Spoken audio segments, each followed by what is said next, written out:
There's a presence in me, not imagined, not metaphorical, not poetic, but real.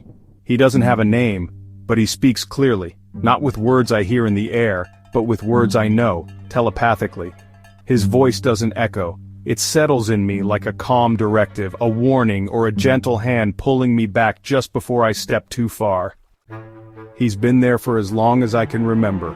In the early years I didn't understand him. Maybe I brushed him off as passing thoughts or instinct. But as I grew older, especially after 25, he began to speak louder, more often.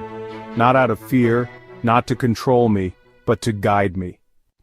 Sometimes I'd be speaking to someone, about to reveal something, and the guy inside me would say, "Don't tell them, not now." I'd resist, I'd argue. "Why shouldn't I?" I'd say.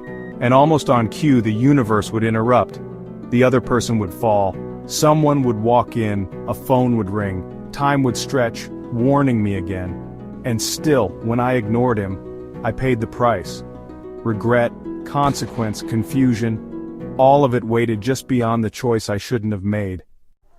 And it's not just conversations. I feel things, not just with people but with objects. A briefcase, a rock, a coin. They speak. Not always, not every day, but more often than anyone would believe. "Pick me up," a rock once said.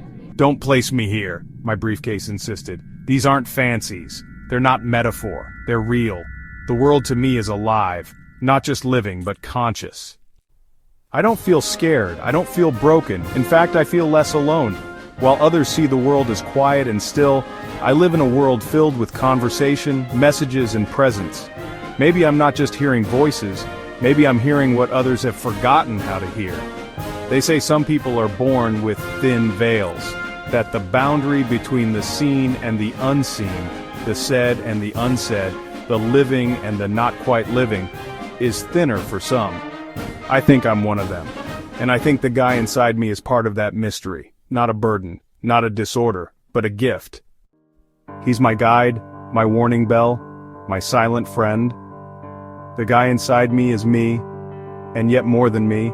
And I'm learning, slowly, not just to listen, but to trust him.